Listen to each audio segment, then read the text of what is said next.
অনুশীলনী 1.2-এর 16 পৃষ্ঠার 13 নম্বরে অঙ্ক করব সপ্তম শ্রেণীর। নিচে ভগ্নাংশগুলোকে বর্গমূল নির্ণয় করি। এখানে 13 ক নিচের ভগ্নাংশকে বর্গমূল করব, তাহলে √1/64।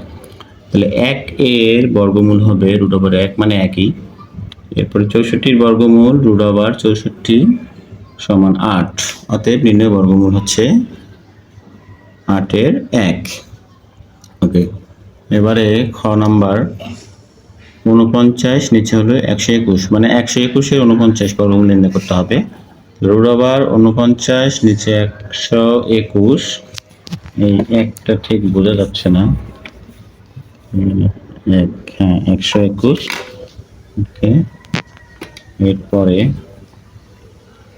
121 আমরা আলাদা আলাদা করে নেব। 49-এর হয় কত? 7 × 49, তার মানে 49-এর বর্গমূল √49 সমান 7, আর 121 এর বর্গমূল হচ্ছে 121 মানে 11।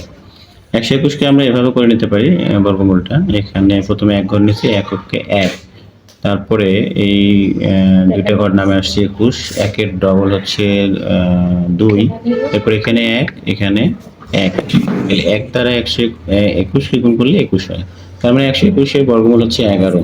এই যে অতএব নির্ণয় বর্গমূল 7/11। ধন্যবাদ।